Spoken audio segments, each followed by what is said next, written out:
Hi, my name is Emma Canino, and I am a second-year Doctor of Audiology student here at Ohio State.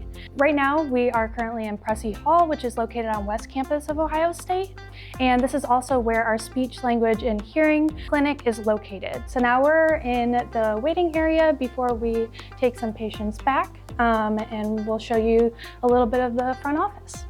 This is our front office, so this is where some of our front office staff works and schedules patients and helps with different patient activities that are needed. And then this is one of our third-year students.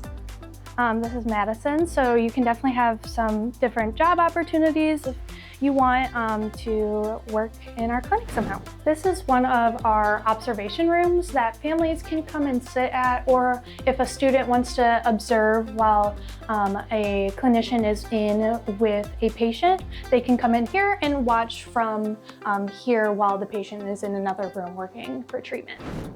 All right, and now we are in the audiology area. So this is where we take back some of our audiology patients. We're able to do our TIMPs, OAEs. We're able to do just standard ear mold impressions, but we also now have the ear scanner, which is definitely new technology and not a lot of places have it. So that's definitely unique and advantageous to having it here. So this is the back room. We have VeriFit machines, so we're able to do things like real ear and EAA. And then we also do have the Carl's head. This has been used to practice some real ear measurements or do some different ear mold impressions. We practice on that as well. We have two different sound booths. We have one that's primarily made for pediatrics, but we can test all ages from very little babies and going up to adults in this booth. But we have a little chair and table set up to do conditioned play audiometry and do different other audiometric tests that are more for pediatrics. The other booth we have is more accessible, which is very important to us to have. So it includes a ramp and different accommodations that are needed to be testing those type of patients. And then over here we have our vestibular labs. We're able to take different patients with different vestibular problems and do different assessments in here. And then over here we have just our kind of supply room that we keep different linear devices, ear molds, and hearing aids.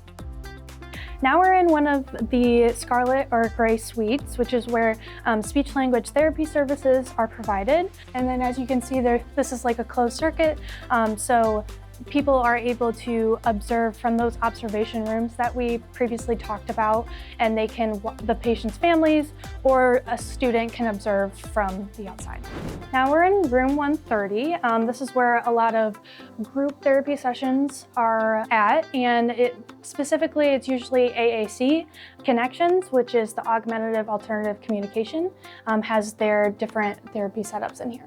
This is our materials room. So as you can see, we have a lot of materials at your dispense. Primarily, a lot of the SLP students are in here. It's very nice to have all these at your disposal when you are the clinician.